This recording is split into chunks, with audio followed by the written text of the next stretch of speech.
láti fi ogun gbé mi wọlé lójijì. et qui me fait entrer par les Má gbà combats. fún ọ̀tá N'accepte pas un ennemi láti fi ogun gbé mi wọlé lójijì. et qui me fait entrer Ó yá, dans le orúkọ combat. Jésù kò Invoque le fẹ́ nom de Jésus-Christ, commence à Ọlọ́run prier. ayérayé. Dieu éternel, Lórúkọ Jésù. au nom de Jésus, Olúwa má gbà fún ọ̀tá il n'accepte pas l'ennemi láti fi ogun òjijì gbé mi pamọ́. et qui me cache par les combats subites. Olúwa má gbà fún ọ̀tá. N'accepte pas l'ennemi. Olúwa má gbà fún Il ọ̀tá n'accepte pas l'ennemi láti fi ogun de òjijì, me cacher. láti fi ìṣòro Je òjijì, prends les combats subites, les láti problèmes fi àìsàn subites, òjijì, les maladies subites, láti fi ikú òjijì la mort subite. gbé mi pamọ́. Me cacher. Ó yá sọ fún Ọlọ́run. Commence à le dire à Ó bẹ̀rẹ̀ sí Dieu. sọ fún Commence Ọlọ́run. à le dire à Olúwa má Dieu. gbà. Seigneur n'accepte Olúwa pas. ò gbọ́dọ̀ gbà. Seigneur n'accepte Olúwa pas. ò gbọ́dọ̀ gbà. Seigneur n'accepte pas. Olúwa ò gbọ́dọ̀ gbà. Seigneur n'accepte pas. Olúwa ò gbọ́dọ̀ gbà. Seigneur n'accepte pas. Olúwa ò gbọ́dọ̀ gbà. Seigneur n'accepte pas. Ó gbọ́dọ̀ gbà fún ọ̀tá N'accepte pas l'ennemi. láti fi ogun òjijì, De me cacher avec les combats láti fi subites. àìsàn òjijì, Les maladies subites. láti fi gbé mi De pamọ́. me cacher avec Olúwa ò cela. gbọ́dọ̀ gbà. Seigneur n'accepte pas. Olúwa ò gbọ́dọ̀ gbà. Seigneur n'accepte pas. Wọn ò gbọ́dọ̀ fogun òjijì gbé mi Qu'on pamọ́. me cache pas avec les combats Wọn ò gbọ́dọ̀ subites. fogun òjijì lé mi Qu'on wọlé. me cache pas avec les combats Wọn ò gbọ́dọ̀ fa subites. àìsàn òjijì gbé mi pamọ́. Mais qu'on me cache pas avec les Wọn ò maladies gbọ́dọ̀ fa àìsàn subites. òjijì lé mi wọlé. Qu'on me pousse pas pour faire entrer dans la maladie Ọlọ́run tó subite. dọ́run àtayé Dieu qui a créé la terre et les cieux n'accepte pas fún ọ̀tá à l'ennemi láti fi ogun òjijì jà de mí, me cacher, de me combattre avec les combats láti fi subites. ogun òjijì jà mí, De me combattre avec les combats láti fi subites. ogun òjijì jà De mí, me combattre avec les combats láti subites. fi ogun òjijì jà De mí. me combattre avec les combats Olúwa ò subites. gbọ́dọ̀ gbà. Seigneur n'accepte pas. Olúwa ò gbọ́dọ̀ gbà. Seigneur n'accepte pas. Olúwa ò gbọ́dọ̀ gbà. Seigneur n'accepte pas. Olúwa ò gbọ́dọ̀ gbà. Seigneur n'accepte pas. Olúwa ò gbọ́dọ̀ gbà. Seigneur n'accepte pas. Olúwa ò gbọ́dọ̀ gbà. Seigneur n'accepte pas. Olúwa ò gbọ́dọ̀ gbà. Seigneur n'accepte pas. Olúwa ò gbọ́dọ̀ gbà. Seigneur n'accepte pas. Olúwa ò gbọ́dọ̀ gbà. Seigneur n'accepte pas. Jésù ò gbọ́dọ̀ gbà. Jésus n'accepte Má pas. gbà fún ọ̀tá N'accepte pas láti l'ennemi. fi ogun òjijì.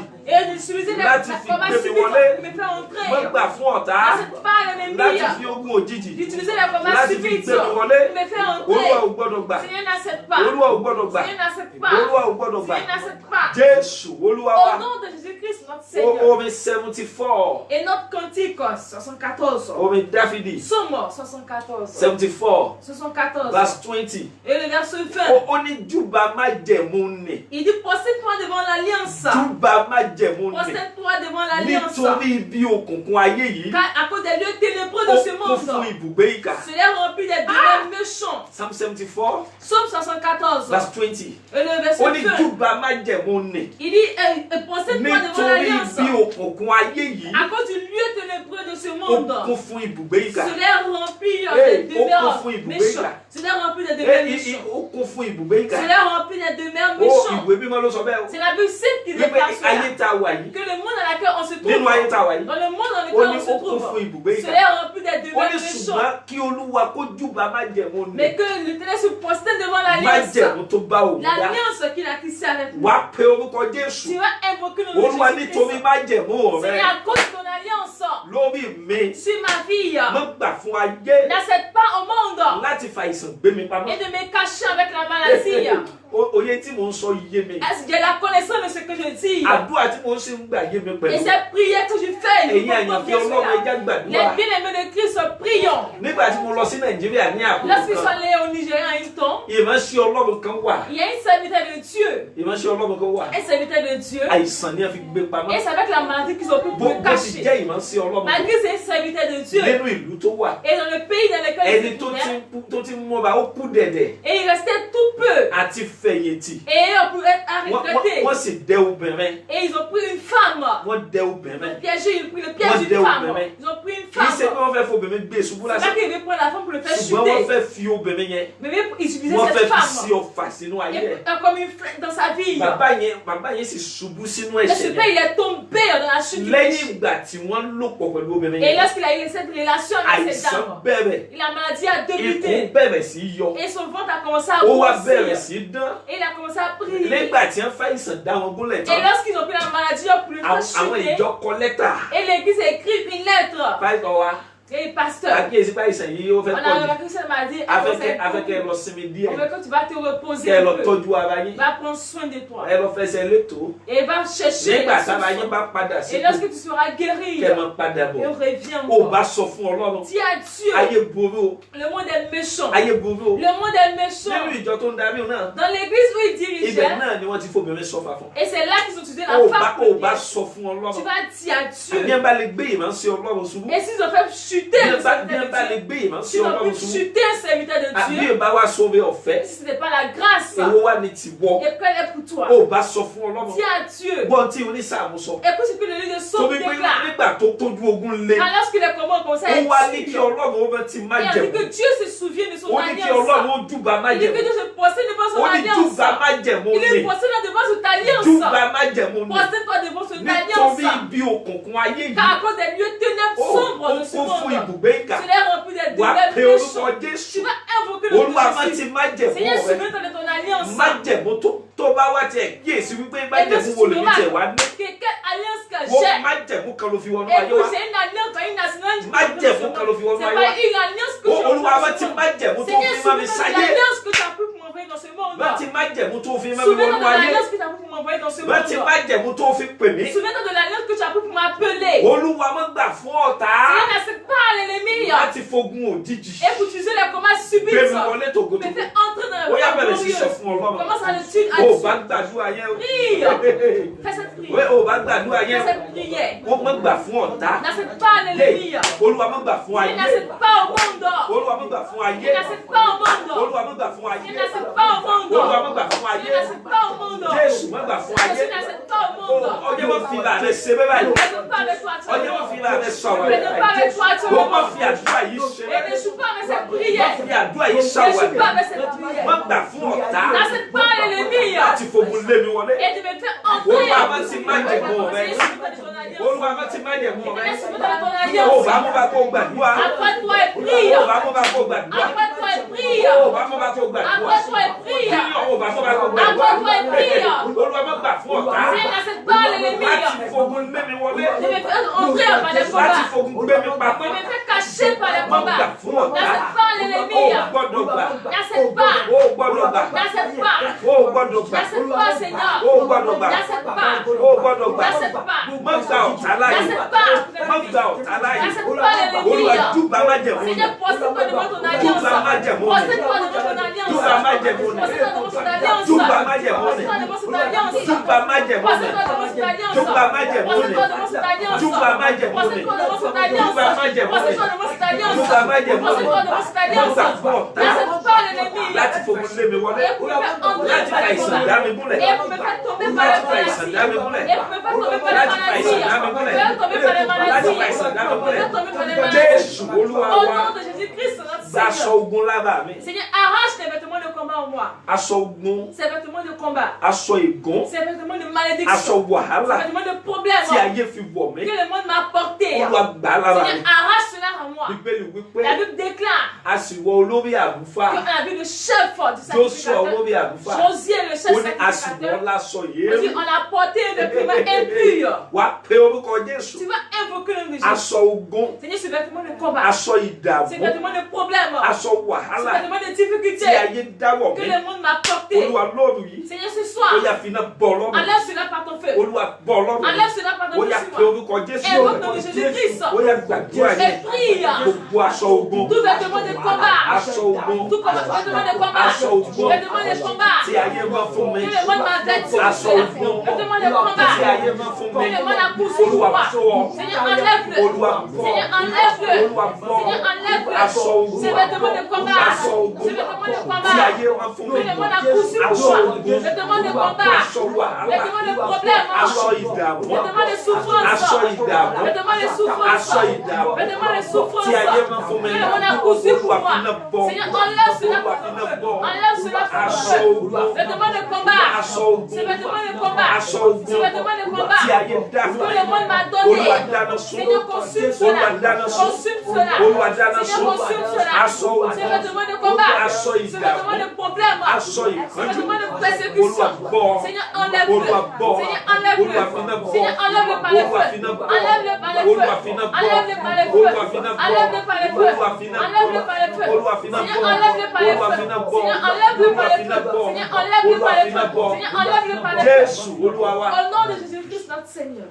Aṣọ ògo, aṣọ aláràǹbarà. Et ce vêtement de gloire, des vêtements précieux Tí Jákọ́bù bàbá Joseph ń dá fún Joseph. que Jacob, son père, lui a donné. Àwọn ẹ̀gbọ́n rẹ̀ bọ̀. Et ses frères ont levé cela. wọ́n wá wọ̀ ọ́ láṣọ mi. Et ils lui ont porté un autre vêtement. Láti ọjọ́ tá a ti bọ́ aṣọ alábàǹbarà. Et depuis que ce vêtement précieux a été enlevé. Lọ́run Joseph. Et du coup de Joseph. Àti ọjọ́ yẹn ló ti wọnú ogun. C'est à partir de aujourd'hui qu'il est rentré dans les combats. Àtọjọ́ yẹn ló ti wọnú ogun. Depuis ce jour, il est rentré dans les combats. Àtọjọ́ yẹn ló ti wọnú ogun. Depuis ce jour, il est rentré dans les combats. Aṣọ ogun ló ń gbé káàkiri. Il se promène avec les vêtements de combat. Wọ́n gba aṣọ ògo lọ́rùn Et rẹ̀. on lui a arraché le vêtement de gloire. Wọ́n wọ̀ ọ́ láṣọ ẹrú. Et on lui a porté le vêtement d'esclave. Wọ́n wá ta sóko ẹrú. Et on l'a vendu en Wọ́n tà á captivité. fún àwọn ará Ils Ismaël. l'ont vendu aux Ismaël. Àwọn ará Ismaël tà sí Íjíbítì. Et les Ismaéliens l'ont vendu Láti aux oko Égyptiens. ẹrú dóko ẹrú. Et de l'esclavage, il est entré en Láti captivité. Íjíbítì náà dé ilé Et Pọ́tífárì c'est lóko ẹrú. d'Égyptiens à la maison de Potiphar en esclavage. Ẹgbà tó yá aṣọ ẹrú tún yí padà lọ́rùn Et ẹ̀. après cela, le vêtement d'esclavage a changé sur lui encore. Àṣebí èèyàn ṣe máa ń tẹ̀síwájú nínú ẹ̀mí nínú Ọlọ́run. Et c'est lorsque l'homme avance en esprit, en Dieu. Àṣebí èèyàn ṣe máa ń gba oyè tí wọ́n máa graduate Et lorsqu'une personne est níbi iṣẹ́. graduée dans son travail,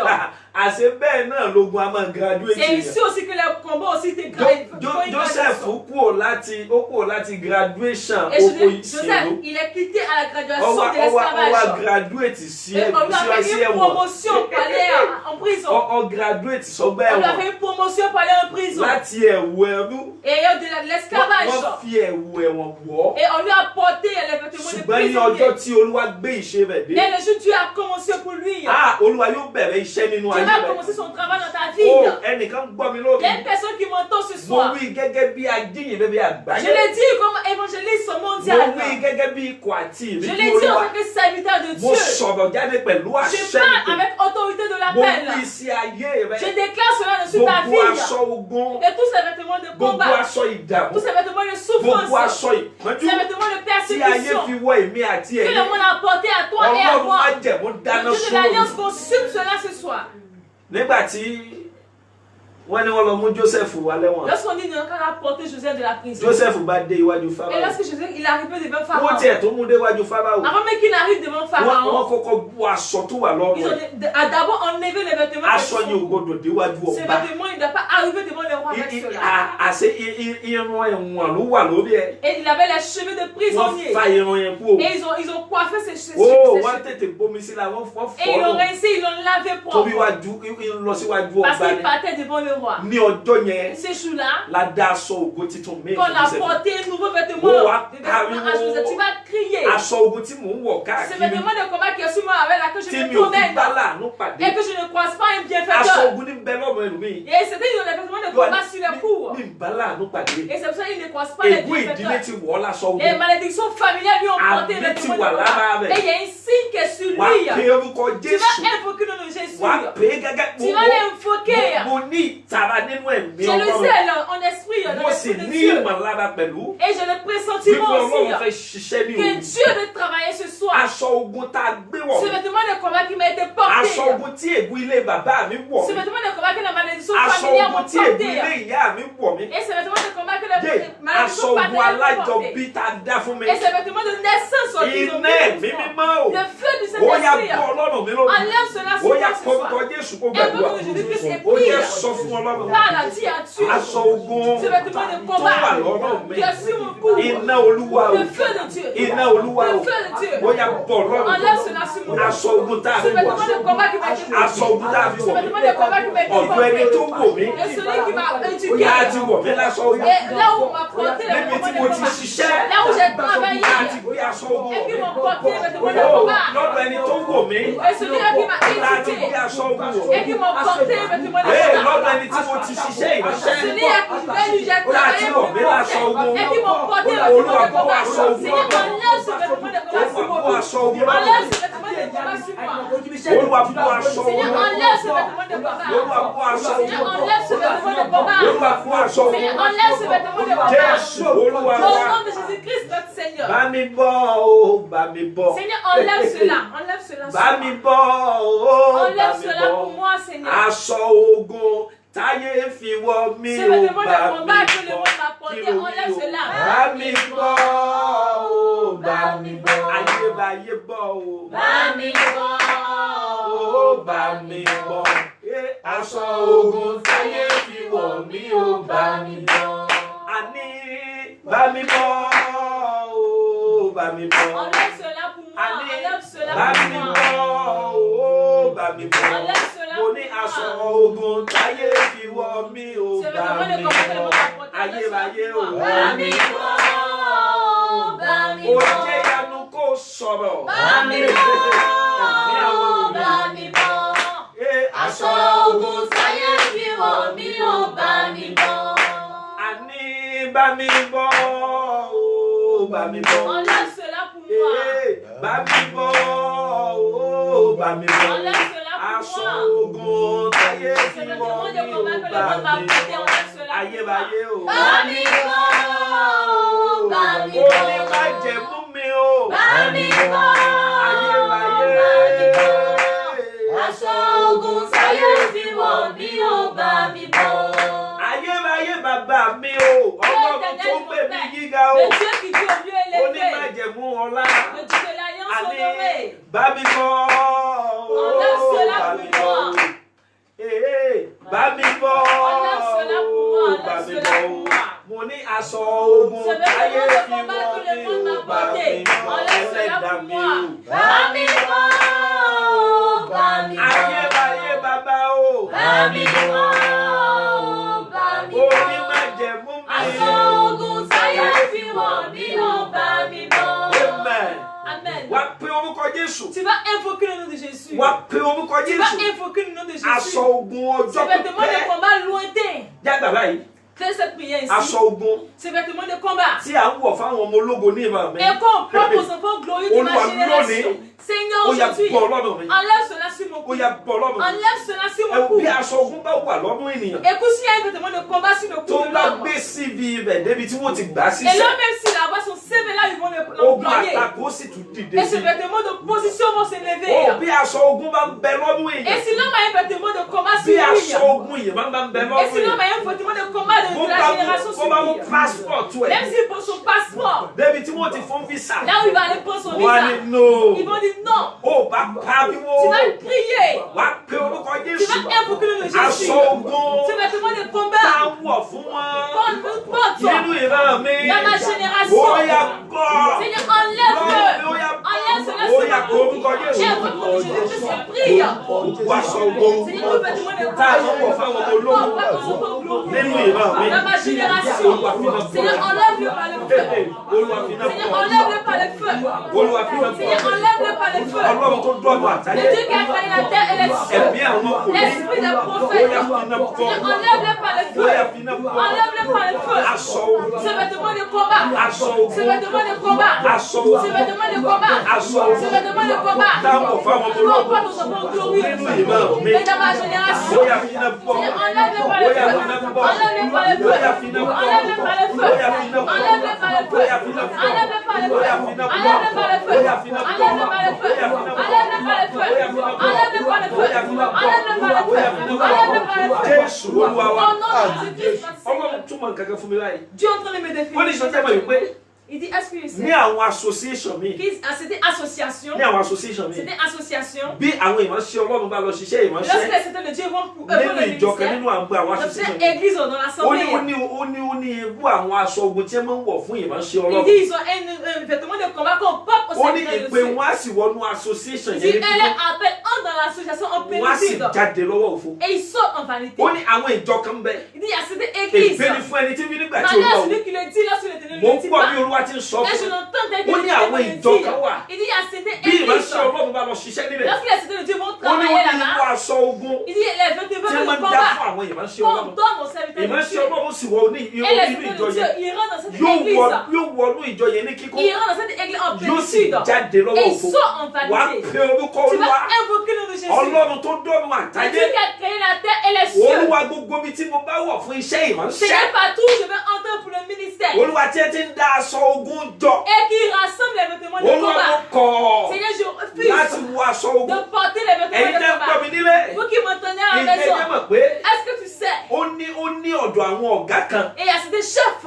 Bí ọmọ bá lọ ṣiṣẹ́ níbẹ̀. Lorsque l'on va Ó travailler ní là-bas, irú aṣọ ogun Et il y a un vêtement de tí àwọn ọ̀gá yẹn á máa dá que fọmọ ces iṣẹ́. chefs ils donnent Òye à tí mo leurs sọ employés. yé mi. Et j'ai la connaissance de ce que Odidi je ọdún dis. mọ́kànlá ni mo lò ní Fla. C'est 11 ans que j'ai fait au Black. Mo jáde níbẹ̀ pẹ̀lú aṣọ ogun. Et je suis sorti avec les vêtements de Ó combat. aṣọ ogun ni mo Les bá vêtements jáde de combat, níbẹ̀. je suis sorti avec les Òye vêtements tí de mo ń combat. sọ ó yé mi J'ai la dáadáa. connaissance de ce que Dé je torí dis. ibi tí mo gbà Et kọjá. là où j'ai passé. Torí ibi tí mo gbà À kọjá. cause de là où j'ai passé. Aṣọ ogun mo mú Les jáde vêtements kúrò de níbẹ̀. combat, je suis sorti de Ṣùgbọ́n là. lọ́jọ́ kan Mais un jour, nígbà tí mo bá àánú Olúwa parce pàdé. qu'il a reçu la miséricorde Ọlọ́run de fa Dieu, aṣọ ogun qui ya. a déchiré ce Ìwọ tó vêtement ń de gbọ́ mi combat. lóru Toi, yìí. tu m'entends ce soir. Aṣọ ogun tí ayé gbé Ce wọ̀. vêtement de combat que le monde a Aṣọ porté. ogun tí ènìyàn wọ̀ Ce fún vêtement ọ. de combat que le monde a Aṣọ porté. ogun L'homme tí t'a òjá porté. ayé rẹ̀ ó ní Le ìtumọ̀. vêtement de combat qui rend la vie Iná bọ́ sí insignifiante. Olúwa sì tú Et le lónìí. fait consume cela, et le fait consume Olúwa cela. fa aṣọ ogun ya. Et le fait déchire ce Wà á pé vêtement de orúkọ combat. Jésù. Tu vas invoquer le nom de Olúwa Jésus. aṣọ ogun Seigneur, ce vêtement de tí combat àná wọ̀ fún àwọn ìránṣẹ́ qu'on Ọlọ́run. porte au serviteur de Tèmi mo Dieu. fẹ́ gba wọn. Et c'est pour moi que je vais Mo faire. jẹ́ túmọ̀ rẹ̀ fún ọ Je dáadáa. vais définir cela pour Torí ọ̀pọ̀ toi. ọmọ wò yí pé Quand tu vas regarder, àwọn táyé ṣe ìránṣẹ́ que Ọlọ́run. et nous qui ne sommes pas Bó o serviteurs láti de fẹ́ Dieu, gbà á. comment est-ce qu'on va faire la prière? Onímọ̀ọ́sẹ̀ gbà á. Tu as une façon aussi de prier. Onímọ̀ọ́sẹ̀ gbà á. Tu as une manière aussi de Ètò prier. jẹ́ mọ̀ wípé Est-ce que tu sais nínú àwọn ilé míì que dans certaines maisons, tí obìnrin bá lọ lọ́kọ níbẹ̀, lorsque la femme elle est ó ní mariée, ìwọ aṣọ ogun il y a un vêtement de tí wọ́n combat ń dá fún àwọn ìyàwó bẹ̀. qu'on donne aux femmes de Àwọn cette maison. ìyàwó wọn a máa pán lásọ. Et ces femmes, ils portent ces vêtements. Àwọn míì Et il y a certains aussi, omi ìbú máa ń ṣe àwọn míì o. et ils font le malheur. Wọ́n sì tún máa sakọ. Et ils font malin Wọ́n aussi. tún máa fi ogun àtàbí ọ̀rọ̀ ẹnu ibi wọ́n tún máa fi ṣàjọyọ̀. Et ils pensent aussi les paroles qui sortent mal, ils pensent Nílé dans wa. notre maison. Wọ́n nílé àwọn Et ils disent eux dans leur kí wọ́n sọ maison. pé nílé tiwa. Ils ne pas dit dans leur Wọ́n maison. nílé àwọn Ils disent dans leur maison. obìnrin yẹn lówó lọ́wọ́. Et la femme, elle n'est pas riche. Obìnrin ò gbọ́dọ̀ lówó La lọ́wọ́. femme n'a pas être riche. Ah, omi burúkú ń jà yẹn C'est la lórí. malhonnêteté, c'est le malheur. Omi burúkú C'est le malheur. ó lẹ́gí máa yẹn lẹ́yìn Et c'est o. le malheur qui est collé à vous. Nínú ilé àwọn o. Et ils disent dans leur maison Obìnrin yẹn kọ́lé. que la femme ne construit Obìnrin ò pas. gbọ́dọ̀ kọ́lé. Et la femme ne doit pas Nínú ilé construire. àwọn. Dans leur maison. Obìnrin ò gbọ́dọ̀ kọ́lé. Que la femme ne doit pas Obìnrin ò construire. gbọ́dọ̀ kọ́lé La femme ṣáájú ne doit káwọn pas tó kọ́lé. construire avant que eux ils construisent. Ògo tá a mọ̀ mú wáyé yọ tọ̀tọ̀ mọ́ ni. Et la gloire qu'on a pris dans ce mois est différente. Ògo ìyàwó ẹ lè ran ògo ẹ lọ́wọ́. Et la gloire de ton épouse peut aider Ògo ton ọkọ épouse rẹ lè à ran ògo toi. rẹ lọ́wọ́. Et la gloire de ton mari peut aider ta gloire. Ó yẹ kó mọ̀ bó ṣe gbàdúrà lóko. Là, ça va comment prier. Ìjọ yóò gbé nínú ilé mi. Est-ce que tu es dans cette maison, Níbi tí àwọn ọkùnrin míì bá wọ̀. là où c'était homme, ils rentrent. Tàbí ibi tí wọ́n bá ti lọ láyà. Et là où ils vont marier, épouser une femme. Àwọn ọkùnrin tí ń bá lọ fẹ́ ìyàwó níbẹ̀ Et wọ́n les máa ń autres pa vont lásọ. épouser une femme là-bas. Ó wá ló mọ̀ bó ti gbàdúrà. Est-ce que tu sais pas comment est-ce que tu Olóòmà vas bó ṣe prier? gbàdúrà. Tu sais pas comment est-ce que tu vas Béèyàn prier. bá lọ sí ilẹ̀ tí èé ṣe tiẹ̀. Là que tu vas à une tête qui ne Ètò t'appartient jẹ́ pas. mọ̀ wípé ó nílò aṣọ ogun tí wọ́n ń dá fún yẹn. Est-ce que tu sais qu'il y a un vêtement de Wà á combat pe qu'on orúkọ donne à Jésù cette pẹ̀lú personne? ìtara. Tu vas invoquer le nom de Jésus avec le Olúwa zèle. ibi tí mo ti lọ ṣiṣẹ́ Et ìránṣẹ́. là où ils allaient œuvrer le ministère. Tàbí ibi tí mo ti ń ṣiṣẹ́ Ou là où ils ìránṣẹ́. allaient œuvrer le Aṣọ ogun ministère. tí wọ́n wọ̀ fáwọn Le ìránṣẹ́ vêtement Ọlọ́run de níbẹ̀. combat qu'on porte au Mo certain kọ̀ Dieu. láti wọ̀. Je refuse Olúwa de dáná sun aṣọ Et ogun. consulte Ó ce yá vêtement. orúkọ Jésù Et níbẹ̀. invoque le Christ et prie. Wá sọ fún Ọlọ́run. Dis à Dieu. Ilé tí mo ti lọ yàn. La maison où je suis allé épouser. Wọ́n ní àwọn ọkùnrin tó wá fẹ́ wọ̀nyí ní Et lábẹ́. on dit que les autres que vous parlez. Aṣọ ogun tí wọ́n fún ẹ. Olúwa dáná sun. Olúwa dáná sun. Olúwa dáná sun. Olúwa dáná sun. Olúwa dáná sun. Aṣọ ogun. Aṣọ ogun. Aṣọ ogun.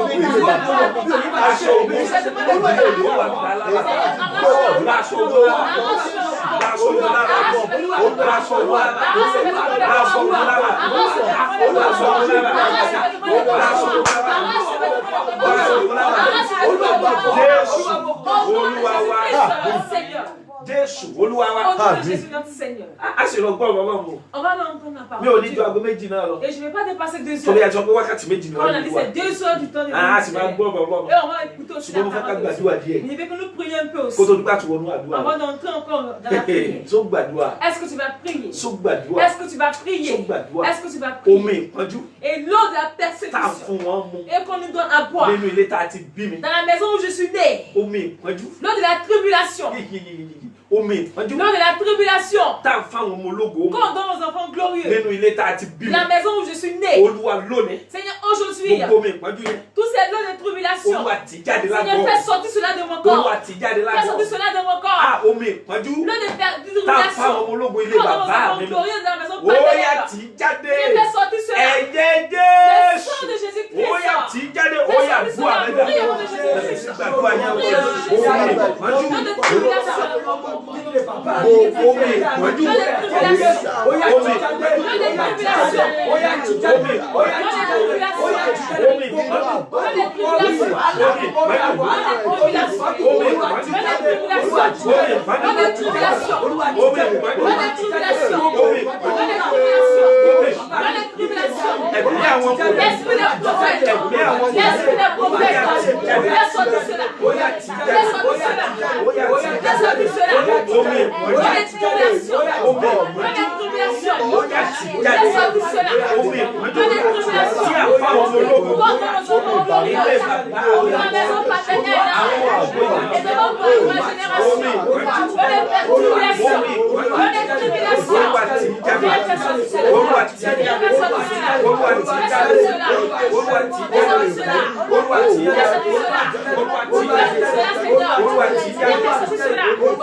Seigneur, porte mes vêtements de gloire. Car si on déchire mes vêtements, on doit porter un nouveau vêtement. Et avant de surpasser cela, tu vas invoquer le Jésus. Seigneur, porte-moi un nouveau vêtement de gloire. On a arraché le vêtement de prisonnier sur le cou de Joseph. Et on lui a apporté un vêtement de nouveau gloire. On lui a apporté un vêtement de nouveau gloire. Et il dépasse ce vêtement précieux que son père lui a donné. Seigneur, où est mon vêtement de gloire? Seigneur, porte-le-moi. Porte-moi mon vêtement de gloire. Porte-moi un nouveau vêtement de gloire.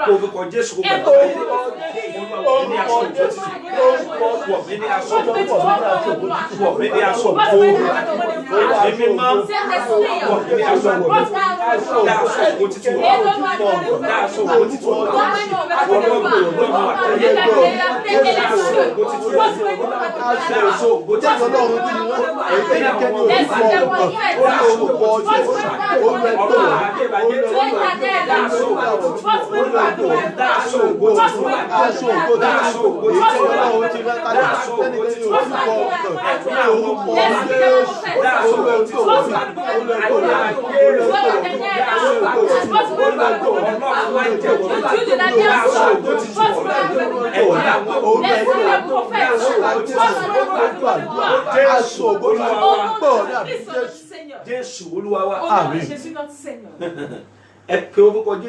Invoque-le de Jésus-Christ une fois. Seigneur, amène-moi à ma tête de réussite. Amène-moi à ma tête de réussite.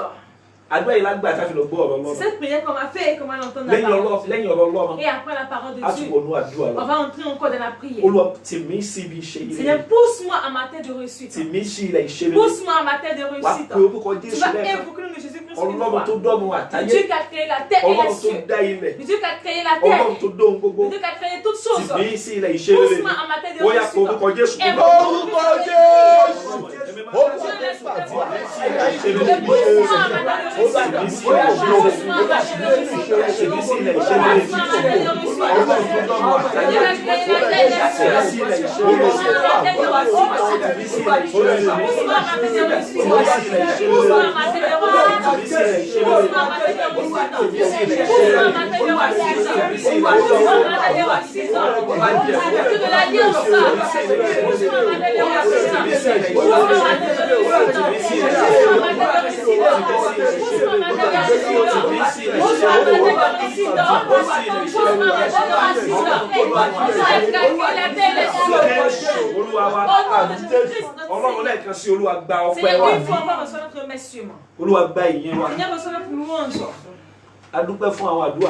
On te dit merci pour la prière qu'on a fait auparavant. Car nous croyons qu'on va recevoir la réponse à nos prières.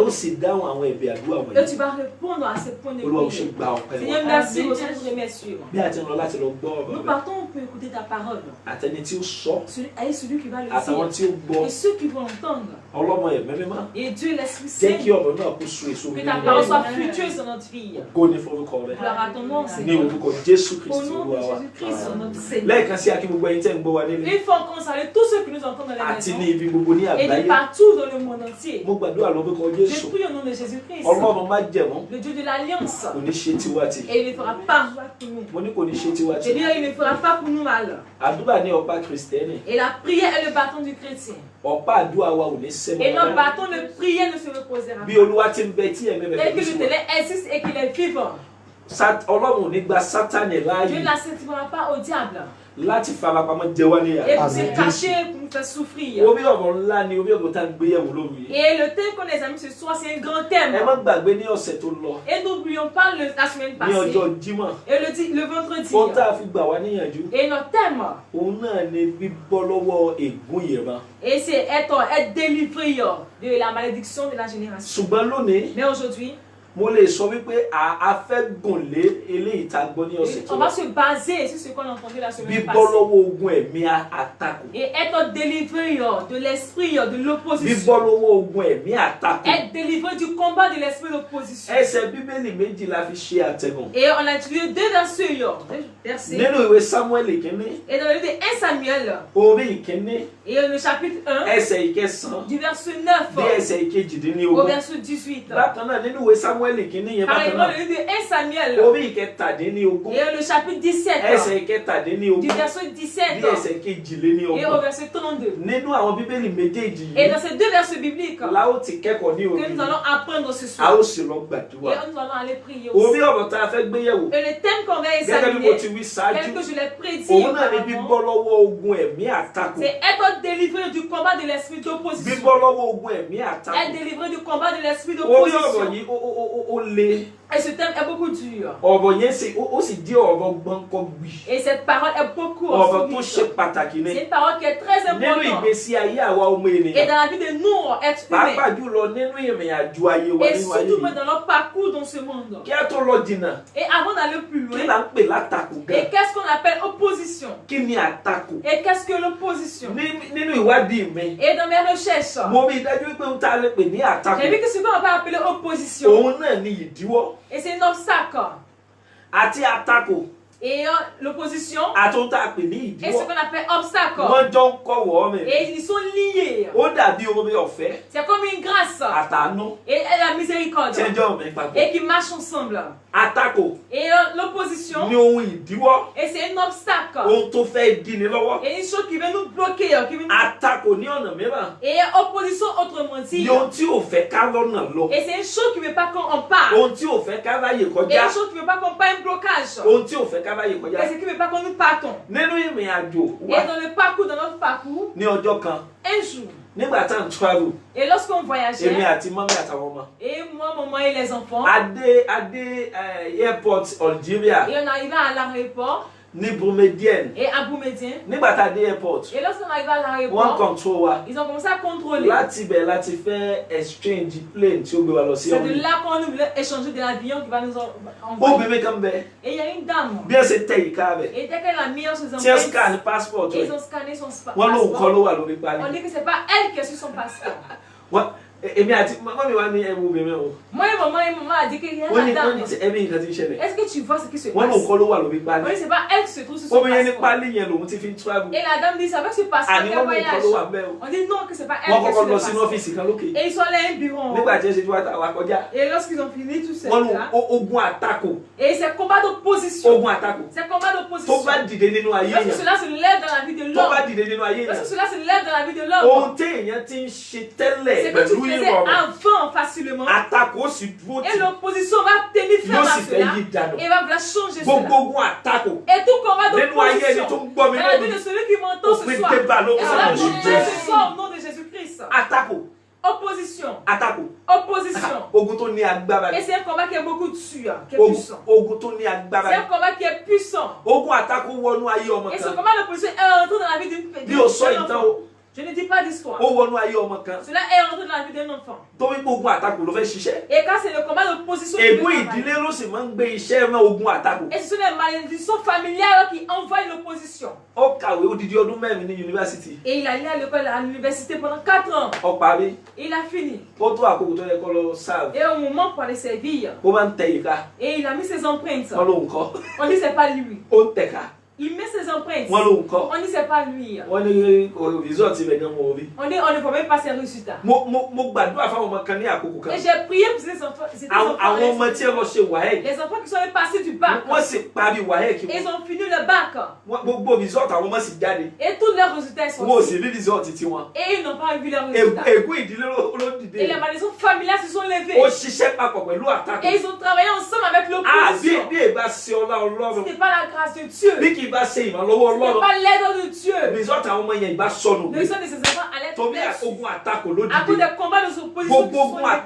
Tout combat d'opposition. La vie de toi, tu m'entends ce soir.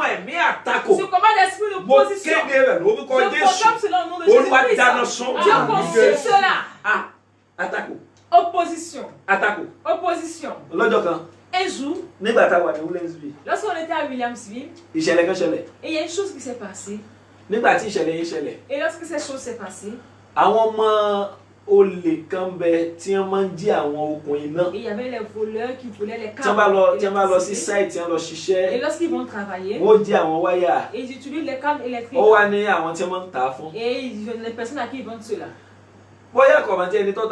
Mais qui s'est plus rappelé de la personne à qui il a vendu. C'est un combat d'opposition. Et la police les attrape. Et on dit n'a qu'à aller là où il a vendu les câbles électriques.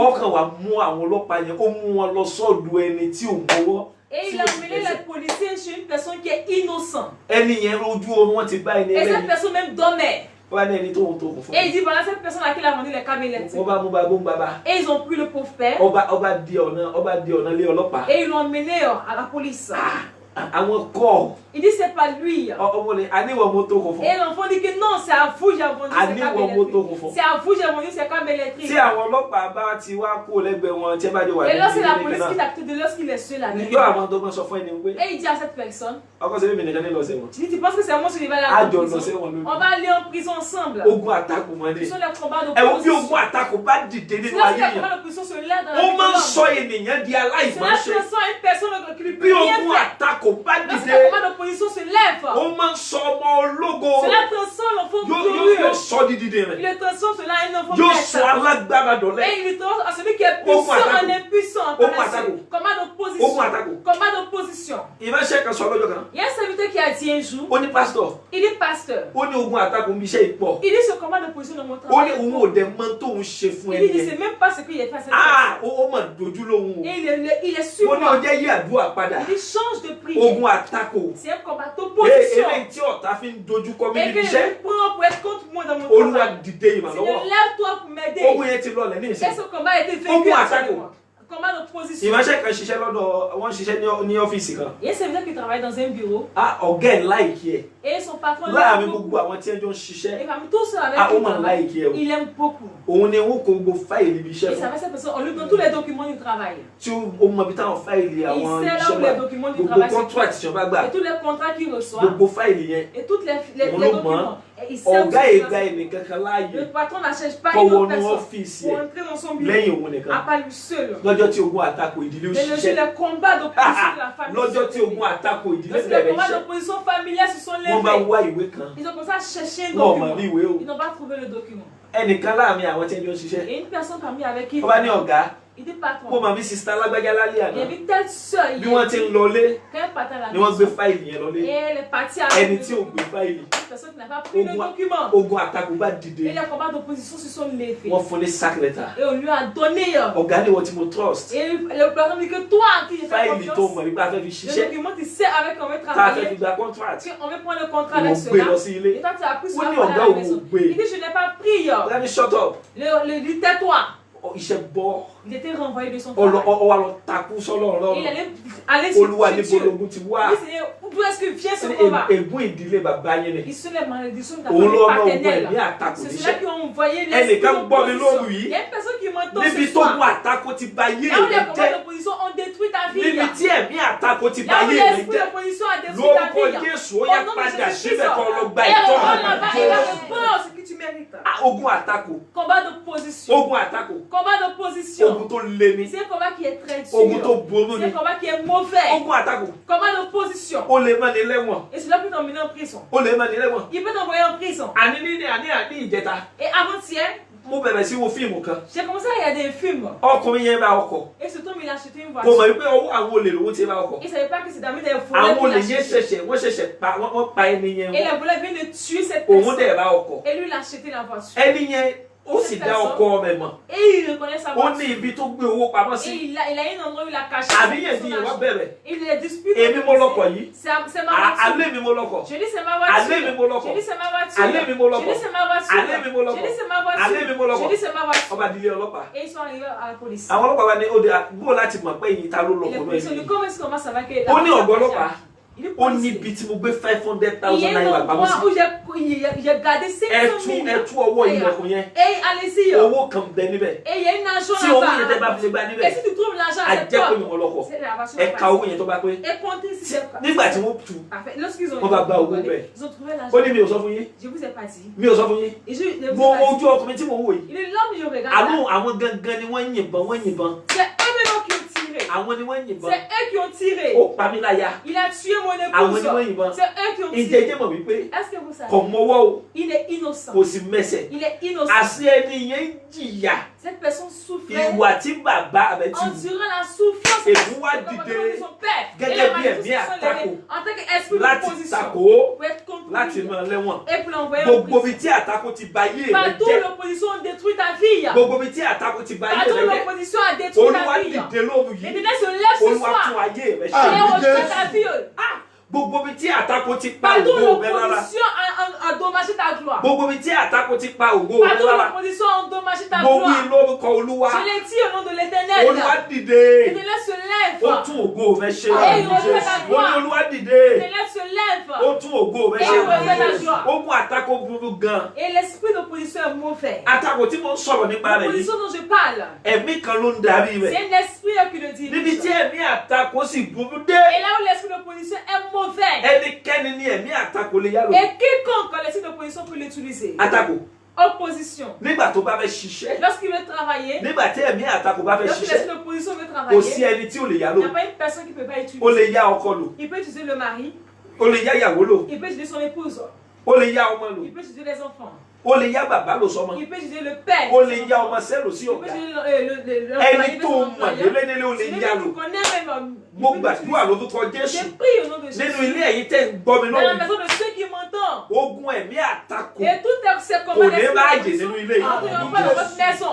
Mo ní kò ní ráàyè nínú ilé N'entreront pas dans votre Mo maison. wí lórúkọ Olúwa. Je l'ai dit au nom de l'Éternel. Kò ní ráàyè nínú ilé N'entreront pas dans votre Nínú maison. ìwé Sámúẹ́lì kínní. On lui donne de 1 Samuel, Orí ìkínní le chapitre 1, láti ẹsẹ̀ kẹsàn-án. du verset 9. Bíbélì wípé La Bible déclare, bẹ́ẹ̀ ni Hánà dìde Anne se leva lẹ́yìn ìgbà tí ó jẹ après que tí ó sì kú tán ní Sílò. et but à Silo. Élì àlùfáà sì Et jókòó sacrificateur Élie était lórí assis àpótí sur un ní siège ẹ̀bá òpó tẹ́ḿpìlì près des Olúwa. poteaux du temple de Òun l'Éternel. sì wà nínú ìbànújẹ́ ọkàn. Et la mettait dans Ó l'arbre. sì ń bẹ Olúwa. Elle pria Ó sì ń l'Éternel sọkún et gidigidi. versa des Òun pleurs. sì jẹ́jẹ́. Et elle fit un Ó sì vœu wí pé en disant, Olúwa àwọn ọmọ ogun l'Éternel des armées, bí ìwọ ní tòótọ́ et si tu daignes bá bójú wo ìpọ́njú ìránṣẹ́ regarder mi rẹ l'affliction de ta tí o sì servante, rántí mi et tu te tí souviens de ìwọ moi, kò sì gbàgbé ìránṣẹ́ et mi ne rẹ oublie point ta servante, ṣùgbọ́n bí ìwọ bá fi ọmọ ọkùnrin kan fún ìránṣẹ́ mi et rẹ sinon ta servante est nígbà náà ni èmi yóò fi fún Olúwa je consacrerai à ní l'Éternel gbogbo ọjọ́ ayé tous rẹ les jours de sa vie, abẹ́ kì yóò et sì le kàn raison lórí ne passera point ó sur sì sa ṣe tête.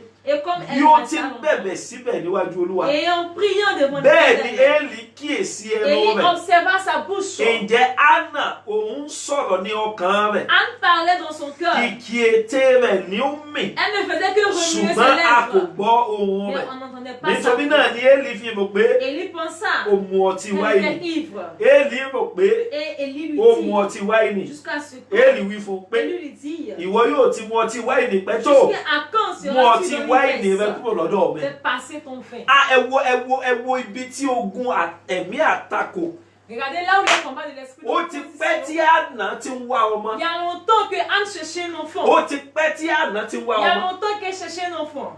Ó wá tó àkókò tó yẹ k'Ọlọ́run dá lóhùn. Et le moment arrivé que Dieu doit lui répondre. Ó tó àkókò tó yẹ kó gba Le ire moment lọ́wọ́ arrivé Olúwa. qu'elle doit recevoir les biens de Ó Dieu. tó àkókò tó yẹ kó gba ògo Le lọ́wọ́ moment Olúwa. arrivé qu'elle doit recevoir la gloire de Dieu. Bíbélì sọ wípé ó bẹ̀rẹ̀ sí gbàdúrà. Elle a commencé à prier. Bíbélì wí ó sọ̀rọ̀ ní ọkàn La rẹ̀. Bible dit qu'elle parlait dans son Nínú cœur. ọkàn ló ti tú C'est àròyé dans son rẹ̀ cœur jáde. elle disait ses supplications. Kìkì ètè rẹ̀ ló ń mì. Est-ce que c'est lèvres qui me remuaient? Bíbélì wípé Et la Bible déclare Élie rò pé qu'Élie ó pensait, mu wáìnì elle mu. était ivre. Ó ní kúrò lọ́dọ̀ mi. Elle dit quitte Mú ọtí wáìnì rẹ kúrò lọ́dọ̀ et mi. fais passer ton vin. Ẹ̀mí àtakò. L'esprit de Mo sọ fún wa position. lẹ́ẹ̀kan pé Je vous ai dit kò sí ẹni tí ò lè yálò. qu'il y avait une personne qui ne peut pas utiliser. Mo lè fi gbogbo ẹnu sọ pé Je peux le dire de toute la lọ́jọ́ yẹn que ce jour-là, wòlíì Élì le prophète ní Élie, ẹ̀mí àtakò ilé àwọn àna l'esprit de ìbálò. position de la famille d'Anna allait utiliser. Yéyéyéyéyé wòlíì Élì. Le prophète Élie. Òun ní ẹ̀mí àtakò C'est lui l'esprit de tí ò position. fẹ́ kí àna ó dọlọ́mọ Il ne láyé. veut pas que Anna ait un enfant dans ce Wòlíì monde. Élì ni ò bá C'est yálò. le prophète Élie qui allait Mú ọtí utiliser. rẹ kúrò lọ́dọ̀ mi. Il dit quitte la fait passer Ìwọ ton ò vin. ti mu ọtí wáìnì Et que pẹ́ tó. toi, jusqu'à quand tu vas prendre, tu vas Ìwọ ò être ti mu ivre. ọtí wáìnì Il pẹ́ dit tó. jusqu'à quand tu seras dans l'ivresse. Bí èbá sí oore ọ̀fẹ́. Ce n'est pas la grâce. Tí èbá jẹ́ wípé Anna ó jẹ́ ẹnìkan tó ní sùúrù. Ce n'est pas Anna était une personne qui Ẹ est wo, patiente. tí èbá jẹ́ wípé ó jẹ́ aládùúwà. Elle n'était pas une personne qui Tí prie. èbá Ce jẹ́ kó jẹ́ ẹni tó ní n'est ìpamọ́ra. pas une personne qui supporte. Ogun àtakò ẹ̀mí ilé rẹ̀ Et c'est comment l'esprit de kò position de bá sa gba famille ilé ọjọ́ náà sọnù. allait arracher les biens de ses Ẹgbọ́n tó enfants. ṣẹlẹ̀. Écoutez ce qui s'est passé. Wòlíì Élì wípé Et le prophète Élie ìwọ dit, yóò ti mu ọtí wáìnì pẹ́ tó. jusqu'à quand seras-tu dans l'ivresse? Mú ọtí wáìnì rẹ kúrò Fais lọ́dọ̀ mi. passer ton vin. Bíbélì sọ ní ẹsẹ̀ La Bible kẹrìndínlógún. déclare au verset 15. Anna sì dáhùn Anne répondit, wípé non, bẹ́ẹ̀ kọ́ Olúwa mi. non mon Seigneur. Èmi ni obìnrin Je suis une oníròbínú femme qui di ọkàn. souffre en son cœur. Èmi kò mu ọtí Je wáìnì n'ai ni bu, tàbí ọtí líle. ni vin, ni boisson, Ṣùgbọ́n et ni vente. ọkàn mi Mais mon cœur, ni èmi ń tú je jáde répondais mon âme níwájú Olúwa. devant l'Éternel. Má ṣe ka ìránṣẹ́bìnrin rẹ Ne prends pas sí ta ọmọbìnrin servante Béliálì pour une femme nítorí pervertie, pé car nínú ọ̀pọ̀lọpọ̀ ìyèbó c'est àti le sein de ma ìbìnújẹ́ douleur et de mon inú chagrin mi ni mo ti ń qui sọ m'a di fait parler ìsinsìnyí. jusqu'à présent. Nígbà náà ni Élì dáhùn. Élie reprit la Ó parole wí sí et wípé dit, va, máa lọ ní àlàáfíà va en paix, kí Ọlọ́run Ísírẹ́lì et que le Dieu kí ó fi d'Israël ìdáhùn ìbéèrè exauce la tí prière ìwọ béèrè que lọ́dọ̀ tu lui rẹ̀ as fún ọ. adressée. Ẹ̀mí àtakò L'esprit d'opposition. ó dìde lọ́jọ́ yẹn Cela s'est levé ce jour-ci. ṣùgbọ́n kò fi ṣẹ́ṣe nínú Mais il ayé a Anna. fait travail dans la vie de Anne. Lórúkọ Jésù Au Kristi nom de ti Jésus-Christ Násárẹ́tì de Nazareth. ẹ̀mí àtakò L'esprit d'opposition inú ìran rẹ et de ta ẹ̀mí génération. àtakò L'esprit ilé d'opposition. bàbá àti ìyá rẹ kò ní rí ṣẹ́ṣe lórí ayé rẹ. Ẹ̀mí àtakò má dìde lọ́jọ́ òun. Et l'esprit d'opposition s'est levé ce jour. Ẹ̀mí àtakò dìde. L'esprit d'opposition s'est levé. Ọ̀dọ̀ wòlíì Élì ni ò bá gbà wọlé. Et il allait passer par le Ó prophète fẹ́ gba Élie. ọ̀dọ̀ olórí Il àlùfáà. voulait passer par le chef Yéè, sacrificateur. ó fẹ́ gba ọ̀dọ̀ Il wòlíì. voulait passer par les prophètes. Ọlọ́run bá Anna ṣe é. Et Dieu a fait pour Anne. Ọmọ yẹn ká kẹ́kọ̀ọ́ mí yìí o. Et on a appris ici. Tó bá jẹ́ wípé ọmọ ìjọ kan ni pásítọ̀ kan bá sọ fún Et si c'était à un fidèle que le pasteur a dit cela, pé ìwọ ológógóró il dit toi ivre. ìwọ tó sì mu ògógóró lóòótọ́ ni Et mo sọ. qui est vraiment ivre. Torí Anna ò mutí. Parce que Anne, elle n'était pas ivre. Tọ́mọ ọmọ ìjọ tó jẹ́ ológógóró Et lóòótọ́. c'était un fidèle qui était Kí ivre. pásítọ̀ kan wá kàn dúró nínú tẹ́ḿpìlì. Et que le pasteur, il s'est Kó tó ní arrêté ìwọ dans le ológógóró Il dit sí. toi ivre, ivrogne. Gbé ògógóró àtọ̀tí ògógóró Il jáde ne kó passe nínú son ṣọ́ọ̀ṣì. père de l'église.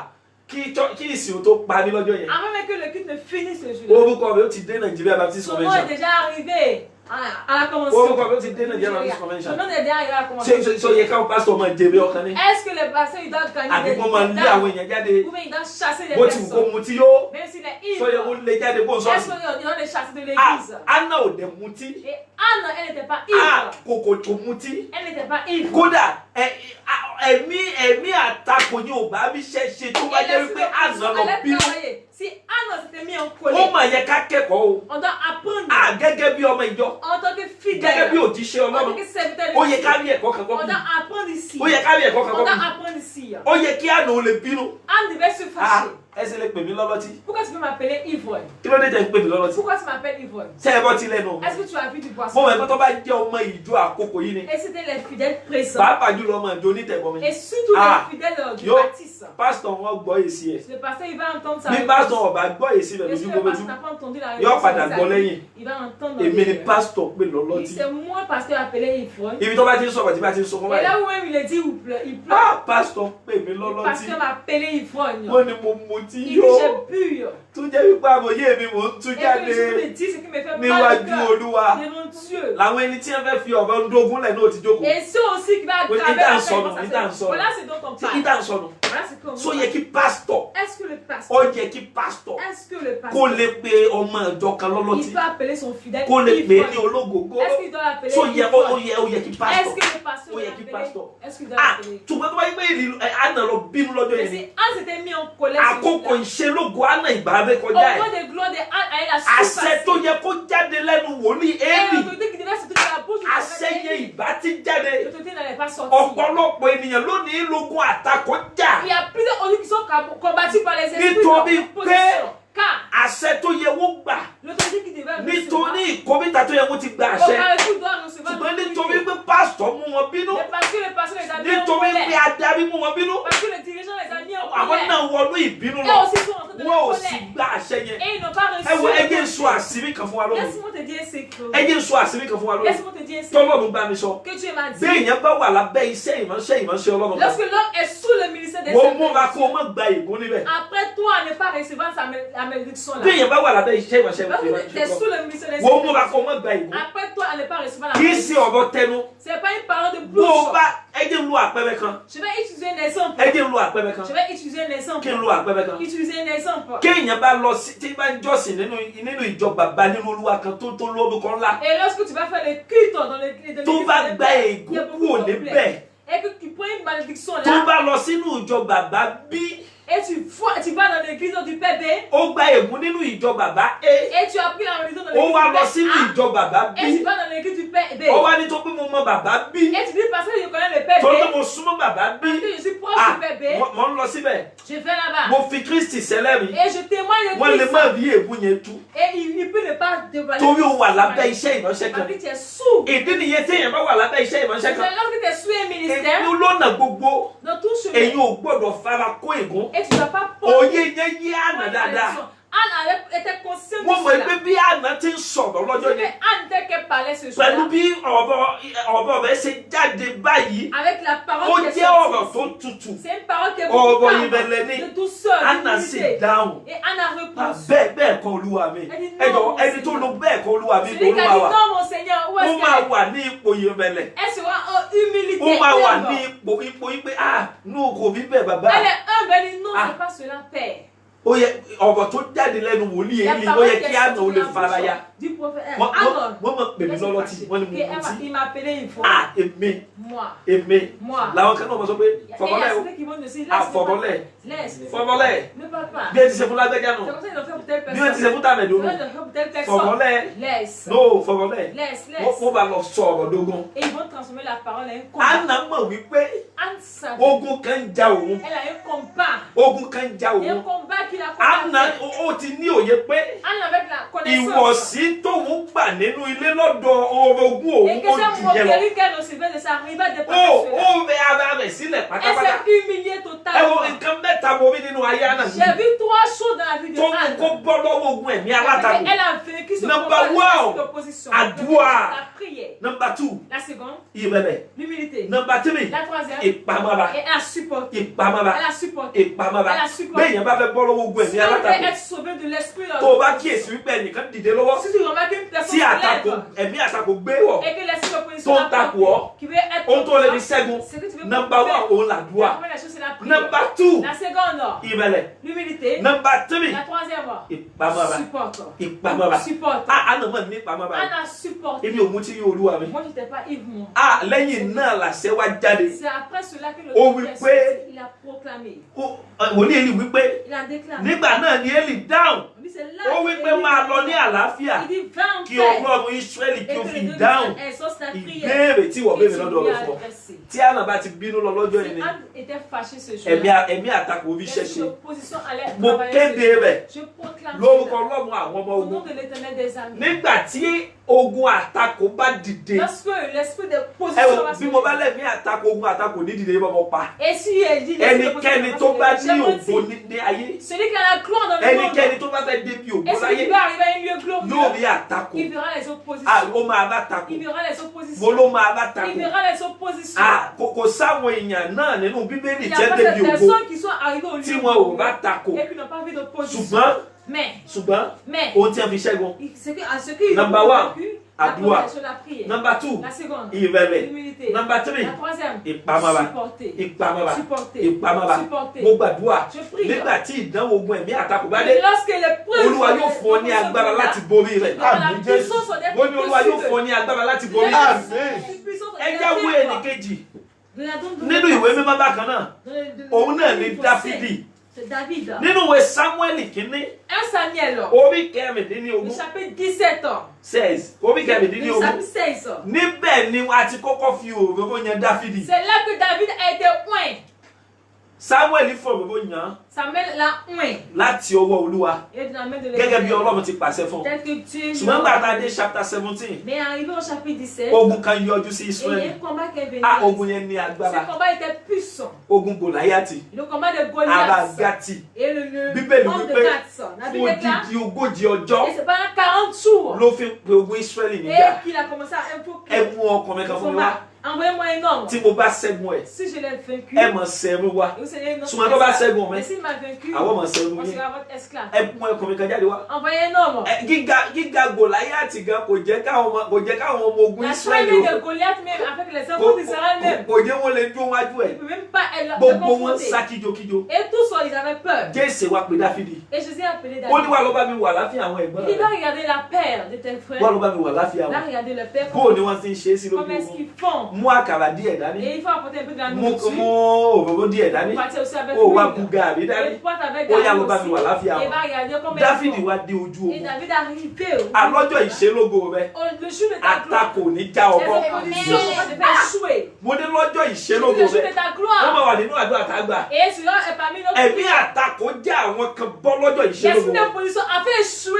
Ẹ̀mí àtakò já àwọn kan bọ́ lọ́jọ́ ìṣelógo wọn. Lọ́jọ́ ìṣelógo Anna. Àtakò fi ṣẹ̀ṣẹ̀ nínú ayé. Lọ́jọ́ ìṣelógo Dáfídì. Àtakò fi ṣẹ̀ṣẹ̀ nínú ayé rẹ̀. Bíbélì sọ pé Dáfídì wá dé ojú ogun. Nígbà tó dójú ogun, ẹgbọ́n tó ṣẹlẹ̀. Àwọn èèyàn wá ní ọba ti ṣe ìlérí wípé ẹni tó bá ṣẹ́gun Gòláyátì. Ẹni tó bá ti ṣẹ́gun Gòláyátì. Ó ní nǹkan tí wọ́n fún. Wọ́n sọ ilé rẹ̀ di ilé tó máa níyì. Ọba máa fi ọmọ obìnrin rẹ̀ fún. O yóò di àna ọba. Ẹni yẹn ó di olówó. Ìdajì nínú ohun ìní ọba lọ́ba máa yọ̀ọ̀dá fún. Dáfídì wá ní sí lóòótọ́. Bẹ́ẹ̀ náà ni ẹ̀gbọ́n Dáfídì kan gbọ́. Tẹ́ bá wo ìwé Sámúẹ́lì kìíní.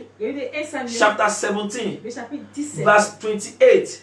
Bíbélì wípé Eliabu ẹ̀gbọ́n rẹ̀ sì gbọ́. Nígbà tí òun bá àwọn ọkùnrin náà sọ̀rọ̀, Eliabu sì bínú sí Dáfídì. Ó sì wí pé èé ti ṣe tí ìwọ fi sọ̀kalẹ̀ wá yìí. Ta ni ìwọ á fi àgùntàn díẹ̀ tẹ̀lé lọ́wọ́ ní aginjù? Èmi mọ ìgbéraga rẹ àti búburú ọkàn rẹ nítorí láti rí ogun ní ìwọ sì sọ̀kalẹ̀ wá. Dáfídì lọ́jọ́ ìṣelógo, lọ́jọ́ tó yẹ tọ́lọ̀ ti múra rẹ̀ sílẹ̀ láti pa Gòláyátì, ẹ̀gbọ́n rẹ̀ ìbá jẹ́ alátakò. aînés allaient être son opposeur. Et ses grands frères, ils étaient en colère. Il dit, toi, on t'a oint. Parmi nous tous. Et tu descends quand vous venez au lieu de combat. Tu connais ton orgueil. Examine Samuel chapitre 17, verse 28. Il dit, je connais ton orgueil. Toi, tu es un orgueil. Tu es orgueilleux. Il dit, non, tu es orgueilleux. Tu es orgueilleux. Tu es orgueilleux. Je connais la malice de ton cœur. C'est pour regarder ce qui se passe au combat que tu es descendu. Et l'opposition veut se lever. Et Dieu est en train de programmer pour la gloire. Et toi, Dieu est en train de programmer une grande gloire pour toi. Au nom de Jésus-Christ de Nazareth. Et l'opposition ne va pas te faire échouer. Écoutez la réponse de David. David ici, David répond, qu'ai-je donc fait? Qu'ai-je donc fait? Est-ce que cela n'a pas été? Ó sì sọ bákan náà àwọn ènìyàn sì fi èsì fún gẹ́gẹ́ bí ọ̀rọ̀ ìṣáájú wọ́n sì gbọ́ ọ̀rọ̀ tí Dáfídì sọ wọ́n sì sọ gbogbo wọn ní ojú Sọ́ọ̀lù òun sì ránṣẹ́ pé ẹ gbọ́ ohun tí mo rí mo sọ nǹkan mẹ́ta tí mo rí tí Hánà fi ṣẹ́gun ẹ̀mí àtakò ẹ̀ka àkọ́kọ́ òun náà làdúà ẹ̀ka ẹlẹ́ẹ̀kejì ìrẹ̀lẹ̀ ẹ̀ka ẹlẹ́ẹ̀kẹta ìpamọ́ra mo rí nǹkan méjì nínú. Il y avait deux choses dans la vie de David. David fi ṣẹ́gun ẹ̀mí àtakò eléyìí tó wọnú ẹ̀gbọ́n rẹ̀ torí ẹ̀gbọ́n rẹ̀ wá di alátakò ohun àkọ́kọ́ tí mo bí nínú ayé David òun náà ní ìpamọ́ra kí wọ́n sọ wípé onígbéraga ọmọ yẹn mo sì mọ búburú ọkàn rẹ elérò búburú ni ọ tó bá jẹ́ wípé àbúrò mi ni ẹgbẹ́ wọn sọ bẹ́ẹ̀ máa wò kí ló ń ṣe yín gan ẹ̀sìn wa ń sọ̀rọ̀ sí mi yẹn sọ̀rọ̀ sí mi ṣùgbọ́n Dáfídì kò fẹ́ gba ogun yẹn láàyè láti paná ògo tó wà níwájú mo rí nǹkan kan bíi wípé Dáfídì náà pẹ̀lú òun náà ní ìpamọ́ra a jẹ́ wípé ẹni tí ò bá borí ẹ̀mí àtakò kò lè fi ìjà borí ẹ o. Il ne peut pas surmonter avec un kò lè fi ìjà borí ẹ o. Il ne peut pas surmonter avec un lè fi borí rẹ ìpamọ́ra gidi ni o. Et il doit supporter. Wo àwọn ẹ̀gbin kan dẹ̀ lọ. Il y a certaines impuretés qui wàá dẹ̀ gba ẹ̀gbin yẹn mọ́ra. Et tu vas supporter ces impuretés. Wàá sì máa wò wípé yes. Et tu vas regarder. Ọlọ́run mi dẹ̀ sì ń bẹ lójú iṣẹ́. Ìpamọ́ra mọ̀ ní o. Nǹkan kejì tí mo rí nínú ayé Dáfídì. Òun náà ní ìgboyà. Et c'est le zèle. Ọ̀rọ̀ tí ẹ̀gbọ́n rẹ̀ sọ ọ̀rọ̀ tó yẹ kó sọ̀yàn lójó ni. Et la parole que son frère a dit, c'est une parole qui donne le cœur. Ṣùgbọ́n ó sì ọkàn akin. Mais il a béèyàn bá fẹ́ borí ẹ̀mí àtakò. Si tu veux être au-dessus de ẹni yẹn gbọ́dọ̀ ní ìgboyà. Tu dois avoir le zèle. ẹni yẹn gbọ́dọ̀ ní ìgboyà. Tu dois avoir le zèle. Mọ́mí lè rántí ọ̀rọ̀ yìí. On peut se souvenir de cette parole. Bóyá nígbà tá à ń bọ̀ láti France. Mais lorsqu'on revenait de la France. Obìnrin yẹn bá mú pálí mi mọ̀ bóyá ìgbà tá à ń lọ àbí ìgbà tá à ń bọ̀. Et la dame, je me rappelle pas si on venait ou on partait. Ó bá ń scanner pálí mi. Et elle a scanné le passeport. Ó scanner. Elle a scanné le passeport. Ó wò. Elle a regardé. Ó fi hàn ọlọ́pàá kejì. Elle a montré aussi. Ó tún fi hàn ọlọ́pàá kẹta. Ó mú pálí lọ láàrin wákàtí kan. Il allait avec le. Ó tún padà dé. Et il est revenu encore. Ó ní madame. Il dit madame. Il y a un problème. Il y a un problème. C'est wàhálà kan bẹ́ẹ̀ ni. Il dit est-ce qu'il y a un problème? Lórí pálí mi. Et si non. Bó o bá fẹ́ borí ẹ̀mí àtakò. O gbọ́dọ̀ jẹ́ onígboyà. Nígbà tí mo dúró lórí ẹsẹ̀ mi. Pẹ̀lú ìgboyà ẹ̀mí Ọlọ́run tó wà nínú mi. Nígbà tó yá. Ó ní iṣẹ́ wo lẹ ń ṣe. Il tu fais quel travail? Mo ló wà lórí pálí ẹ̀ mi lórí pálí. Il là c'est trop sur le passeport. Pastor ni mi. Que je suis un pasteur. Ah ó ní ok. Ó ní ń confuse àwọn ẹ̀. Il dit cela. Wọ́n ní ẹ má jọ confuse yín. Tó bá mi scan tẹ́ scan kí n fọ́ bá ti lọ. Tó o bá fẹ́ borí ẹ̀mí àtakò. Ohun tí mo sọ ni pé wàá ní ìpamọ́ra. Wàá ní ìpamọ́ra. Ó sì ní ẹ̀mí ìgboyà. Ó ní ẹ̀mí ìgboyà. Bí kì í bá ṣe ìpamọ́ra nínú ayé obìnrin yẹn tí wọ́n lọ síwájú ọba Sólómọ́nì. Ẹ̀wọ̀n tí kì í bá ṣe ẹ̀mí ìpamọ́ra. Àtakò lámọ̀ ni. Obìnrin méjì Deux femmes. Moi, je vais nous les canards. Ils vivent dans la même maison. Moi, je vais manier à mes os canards. Ils ont accouché dans la même semaine. En Kawason. Il y a l'autre qui dormait. Au son léoma. Elle a dormi sur l'enfer est mort. Oh, alors, tiens, dit Oma. Elle allait changer. Au bé au poima. Elle a pris son enfant. C'est bé au bébé, Tony à Yoma. Au roi bé à Yoma, son et elle a pris l'enfant vivant. On va dire là avant. Elle s'est réveillée. Mon moment like au bébé. Et j'aime cette dame. On dit Allah qui est ici. Et c'est une personne qui est ah, au roi moyen fait. Elle a regardé l'enfant très bien. Oh, tu m'as mis, toi, là, maman. Elle connaît le signe qui se ah, oh, abiyama to toni. Oh, woman, ah, on want to change your man. Ah, no, want to change your man. Oh, mon gars, les. C'est pas mon enfant. Oh, bah, des gens. Oh, tu vois, tu vois, Solomon. Là, devant le roi. Et qui n'est pas là? La première partie. On est mis là, yoma. L'enfant vivant. Mon son est au bas beaucoup, comment? Et moi, c'est là, bonjour. On va dire, il va le comment? Il va le comment? Il va le comment? Il va le comment? On va dire, voilà. C'est venu problème. On va Solomon né. De roi Salomon. Et bah, me mouille d'awa. Apportez-moi et qui au moins c'est me diviser l'enfant en deux. Ah, au bébé qui sont le loma. Et la femme doit diviser diviser l'enfant. Mon femme manque qui. J'accepte diviser. Qui va si aimer pas ma. L'esprit qui supporte. L'eau moi là ta ko jo yen to dide. Devant l'esprit de o manye ba kugbe. L'enfant allait mourir. Pas ma ba. On est no ba. Et je aime bien au moyen. Non, ne tuez pas. Ah, oh, sauve là, tu sors. C'est difficile de le dire. Ah, bah, on m'a on est un sentiment d'enfant. Il ne disait pas l'enfant. Donnez-la. Lorsque l'enfant va grandir, connaîtra sa mère. Pas seulement nous. On nous permet tout le monde. Tu vas faire beau bien. O gbọ́dọ̀ ní ìpamọ́ra obìnrin tí ó borí ẹ̀mí àtakò nínú ilé o gbọ́dọ̀ ní ẹ̀mí ìpamọ́ra ọ̀pọ̀lọpọ̀ obìnrin kú ẹ̀bù kú nílé ọkọ lónìí nígbà tí ogun àtakò dìde ìṣẹ̀lẹ̀ tó ṣẹlẹ̀ láàrin ìwọ àti ọkọ rẹ ogun àtakò ní ẹ̀fín ránṣẹ́ ẹ̀mí àtakò ní obìnrin mi palẹ̀ ẹ̀bù rẹ̀ mọ́ ó fi lé ọkọ sílẹ̀ nítorí ogun àtakò nítorí àìní ìpamọ́ra ọkọ mi kọ obìnrin onídọ́mọ bá tiẹ̀ lọ torí àìní ìpamọ́ra àìní ìpamọ́ra wo ẹgbẹ́ èèyàn bá ní ìpamọ́ra yóò borí ọ̀pọ̀lọpọ̀ ogun jálọ gbàdúrà ẹjẹ ń fi ọ̀rọ̀ yìí sílẹ̀ ń bí yìí tó bá di ní òru tó ń bọ̀ a ó tẹ̀síwájú wà á pe orúkọ Jésù lẹ́ẹ̀kan jáfe àwọn nǹkan mẹ́tẹ̀ẹ̀ta yìí gbàdúrà rẹ Olúwa ẹ̀mí ìrẹ̀lẹ̀ ẹ̀mí ìpamọ́ra ẹ̀mí ìgboyà Olúwa gbé wọ̀ mí Olúwa gbé wọ̀ mí ó yẹ ẹja sọ́dà dùà ẹ sọ fún Ọlọ́run Olúwa ẹ̀mí ìrẹ̀lẹ̀ ẹ̀mí ìpamọ́ra ẹ̀mí ìpamọ́ra Olúwa gbé wọ̀ mí Olúwa gbé wọ̀ mí Olúwa gbé wọ̀ mí Olúwa gbé wọ̀ mí Olúwa gbé wọ̀ mí Olúwa gbé wọ̀ mí Olúwa gbé wọ̀ mí Olúwa gbé wọ̀ mí Olúwa gbé wọ̀ mí Olúwa gbé wọ̀ mí Olúwa gbé wọ̀ mí Olúwa gbé wọ̀ mí Jésù Olúwa wa béèyàn bá ní ẹ̀mí ìpamọ́ra àwọn bàbá wa bọ̀ wọ́n ní bí ojú bá farabalẹ̀ wọ́n ní o máa rí imú o máa rí imú ṣé bí ọbẹ̀ lọ́kọ́ sọ pé iyọ̀ máa já ọbẹ̀ yìí lómi ewu ni wàhálà yín gan atámọ̀ pọ̀ nínú ọbẹ̀ yìí nítorí àìní ìpamọ́ra tó bá lọ ní ìpamọ́ra ni ogun ẹ̀mí àtakò bá ti gbọ́dọ̀ ọkọ wọlé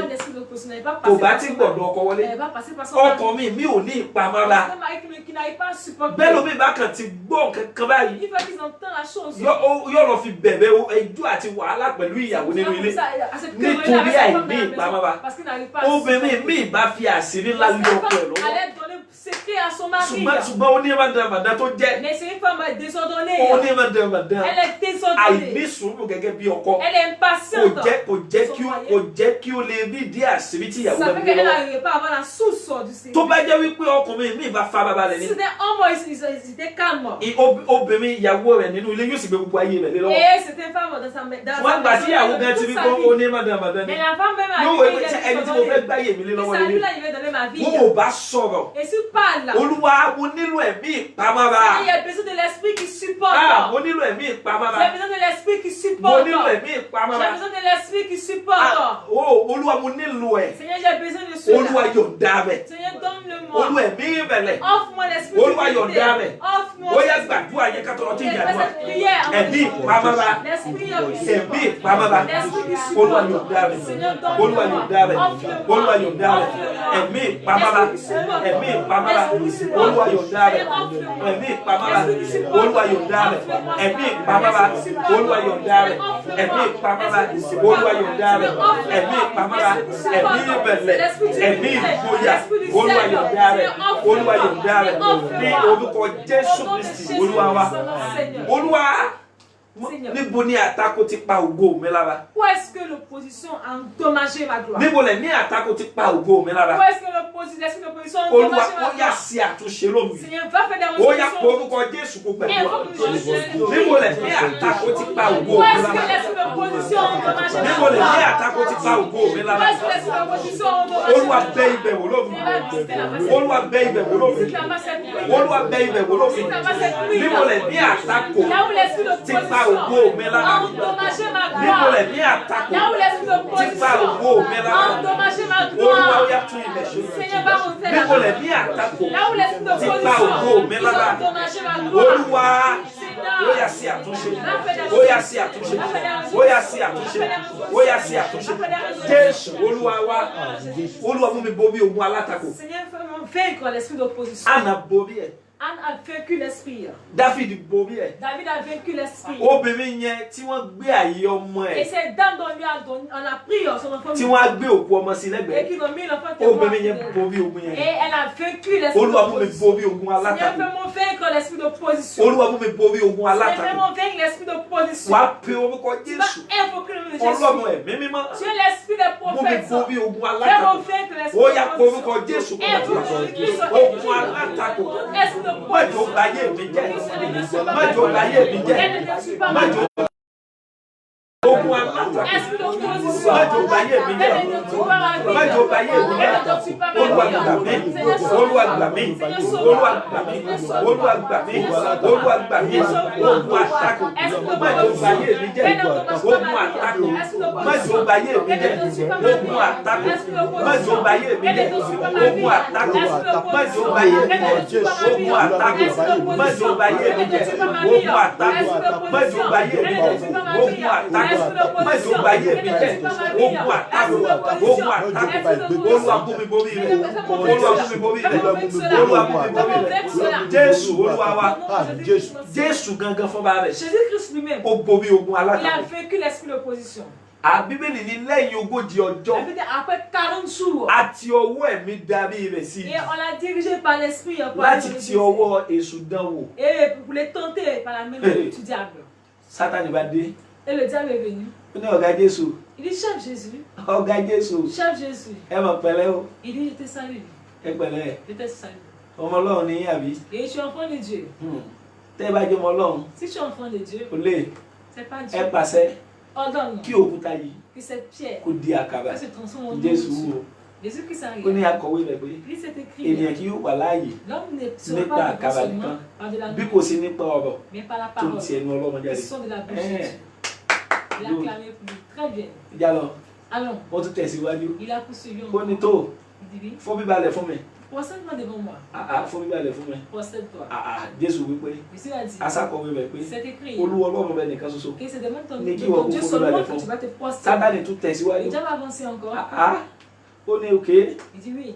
bẹ́ sílẹ̀ D'accord encore. bẹ́ sílẹ̀. Il dit saute. Asákọ̀wé rẹ̀ pé C'est écrit. yóò pàṣẹ fún àwọn áńgẹ́lì Il ordonnera ses anges láti gbé ọ ní ọwọ́ de ọ̀tún te wọn. prendre. Kí ìwọ kí ló bá fi ẹsẹ̀ gún De òkúta. même que tu puisses heurter, ton pied puisse heurter une pierre. Jésù tún dá lóhùn. Jésus-Christ a répondu encore. Ogun alátakò mọ́ ni. C'est un combat. Bíbélì sọ wípé Ils sont. nígbà tí Sátánì fi sílẹ̀ tí Sátánì lọ. Lorsque le diable a Ó ní laissé, ọ̀pọ̀lọpọ̀ àwọn áńgẹ́lì sí wa. mais il y a plus des anges qui sont. Wọ́n sì ń ṣe ìránṣẹ́ fún. Et donc comme ça, être son Ẹ wò Seigneur. lẹ́yìn bíborí ogun alátakò. Et lorsque tu vas vaincre les Ìṣelógo ni. c'est la gloire qui Ìṣelógo ni. c'est la gloire qui Ìṣelógo ni. c'est la Wàá gloire. pe orúkọ Jésù Tu vas lẹ́ẹ̀kan. invoquer le nom de Jésus Olúwa Seigneur. ní gbogbo ọ̀nà. Et dans tout chemin, Ní gbogbo ọ̀nà. dans tout chemin, Ní gbogbo ọ̀nà. dans tout chemin, Ogun alátakò. tout esprit Níbi d'opposition, iṣẹ́ ni. dans mon Nínú travail, ilé ni. dans ma maison, Nínú ìjọ ni. dans l'église, Olúwa mú mi borí wọn. Seigneur, que Ó une yẹ pièce orúkọ sur la Jésù tête, ẹ̀dọ́gbọ̀n ayé.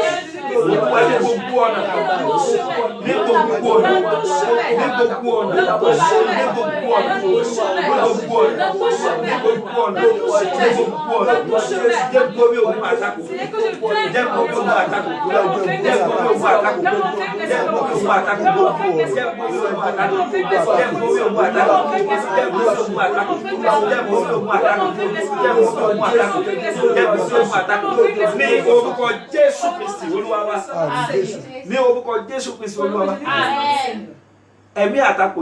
L'esprit d'opposition, il cherche l'homme qui va utiliser. ó ṣe yálò báyìí yọkàn yẹ ẹni yẹn lò ẹni tó bá yálò là ń pè ní alátakò. Et c'est la personne qu'on utilise qu'on appelle la personne qui veut être contre. Ọ̀tọ̀ ni ẹ̀mí àtakò. Cela est différent, l'esprit d'opposition. Ọ̀tọ̀ ni ẹni tó yálò. Et celui qui l'a utilisé. Tá pè ní alátakò. Et qui peut être pour s'opposer. Wàá pe orúkọ Jésù lẹ́ẹ̀kan. Tu vas invoquer le Jésus. Gbogbo ẹni tí ẹ̀mí àtakò lè gbé wọ̀. Et toutes ces personnes que l'esprit d'opposition a porté. Et pour être l'opposé des bonnes choses. Ìjẹ́ mọ̀ pé. Est-ce que vous savez? Moi, c'est fait ça, nous, aïe, pasteur, mais. Et on va avoir pitié de la vie de cette personne. Est-ce que vous avez job, mais tu aussi job, tu fait ça, non? Tu vas avoir pitié de qui même? Tu as fait ça, non? C'est de qui tu vas avoir pitié? Oublie ces personnes. Moi, c'est fait ça, nous, job, mais. Et il va avoir pitié de cette personne. Et tu vas voir les autres fidèles encore de l'église. Qui vont dire. Est-ce que tu veux gaspiller ton argent? Ẹ̀mí alátakò ni. Esprit d'opposition. Ogun alátakò ni. Combat d'opposition. Wàá pe orúkọ Jésù. Ogun alátakò. Tout esprit d'opposition. Olúwa má jò borí mi. Tout combat d'esprit d'opposition. Má jò paná ilé mi. Que cela n'était pas la lumière de Dieu. Je vais vous donner un ìṣẹ̀lẹ̀ tó ń ṣẹlẹ̀ lọ́wọ́lọ́wọ́. Ce qui se passe actuellement. Ìṣẹ̀lẹ̀ coronavirus. Et ce qui c'est le coronavirus. Ogun àtakò ńlá ni. Et c'est un combat d'esprit d'opposition. Ìdíwọ́ ńlá ló jẹ́ fáyé. Et c'est un grand obstacle. Ẹ má jà tán bá wa jẹ. Et ne nous blâmons pas. Ìdíwọ́ ńlá ni. C'est un grand obstacle. Yálà. Ó jẹ́ ìjìyà láti ọwọ́ Ọlọ́run gẹ́gẹ́ bí àwọn wòlíì kan ti sọ. Yálà ó jẹ́ àtọwọ́fà àwa ènìyàn gangan.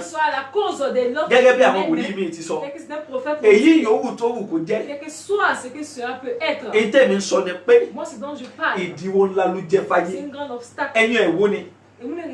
Gbogbo bọ́dà ló wà ní títì. Gbogbo bọ́dà, gbogbo airport ló wà ní títì. Àwọn churches wà ní títì. Àwọn mosques wà ní títì. Àwọn ènìyàn wà nínú ilé. Ṣé ìdíwọ́ kọ́ ló wá jẹ́? Ogun ìdíwọ́ ni. Ogun ìdíwọ́ tó ṣẹlẹ̀ ní ìran tiwa lẹ́yìn. Ogun ìdíwọ́ ńlá ni. Ogun àtakò ńlá ni. Ẹlòmíì ti bẹ̀rẹ̀ ìrìn àjò ọdún yìí dáadáa. Tó ti wò yìí tó ló mọ̀ ṣe o. Ó sì dàbí ẹni pé ọdún yìí sì fẹ́ dáa ọdún tó lọ lọ. Àtakò yẹn tẹ̀sí wọlé wá. Iṣẹ́ tó ti bẹ̀rẹ̀ sí ṣe àtakò sì stop wẹ̀. Ṣé owó tó kó lé ní ìsìn tó yẹ kó fi ṣiṣẹ́ sí kò ti fẹ́ fi jẹun sọ́wọ́ ẹ̀? Ẹ̀yin ará mi nínú Olúwa ìdíwọ́ ńlá ni. Jágbóhùn sókè. Olúwa ẹ̀mí ìdíwọ́, ẹ̀mí àtakò, eléyìí tó ń ja ayé lọ́wọ́lọ́wọ́. Olúwa gbẹ́sẹ̀ lé. Ogun àtakò má jẹ́ ó borí mi. Ogun alátakò má jẹ́ ó borí mi. Ó yá àdúrà. Gbàdúrà yẹn dáadáa. Ó kù ìṣẹ́jú mẹ́jọ. Aago méjì kù ìṣẹ́jú mẹ́jọ. Ó yá sọ fún adániwáyé. Sọ fún Ọlọ́run àwọn ọmọ ogun. Ogun àtakò. Ogun ìdíwọ́. Eléyìí tó dé bá ayé lọ́wọ́lọ́wọ́. Eléyìí tó mú ìdíwọ́ bá ayé. Ọlọ́run tó dọ̀run àtayé. Ọlọ́run tó dọ̀run àtayé. Ọlọ́run tó dọ̀run àtayé. Ó yá dìde. Gba ẹjọ́ wa rò. Gba ẹjọ́ wa rò. Gba ìdíwọ́ jẹ́. Mú ìdíwọ́ kúrò. Mú ìdíwọ́ kúrò. Mú ìdíwọ́ kúrò. Mú ìdíwọ́ kúrò. Mú àtakò kúrò. Mú ìdíwọ́ kúrò. Mú àtakò kúrò. Mú ìdíwọ́ kúrò. Mú àtakò kúrò. Mú ìdíwọ́ kúrò. Mú àtakò kúrò. Mú ìdíwọ́ kúrò. Jésù Olúwa wa. Jágbàdúrà méjì sí ká parí. Wàá pe orúkọ Jésù. Ọlọ́run ẹ̀mí mímọ́ o. Ẹbọ tí ayé gbé. Et tout ces sacrifices que le monde a fait. Ẹbọ tí ọ̀tá rú. Le sacrifice que le monde a fait. Láti fi bà tèmi jẹ́. Et pour détruire, pour me détruire. Olúwa. Seigneur. Ẹbọ yẹn ò gbọdọ̀ pa mí lára. Et ce sacrifice ne m'endommage pas. Ohunkóhun tí ayé gbé fún ayé. Tout ce que le monde a donné au monde. Ohunkóhun tí ọ̀tá gbé fáyé. Tout ce que l'ennemi a donné au monde. Láti fi bà tèmi jẹ́. Et pour détruire ma vie. Olúwa. Seigneur. Olúwa. Seigneur.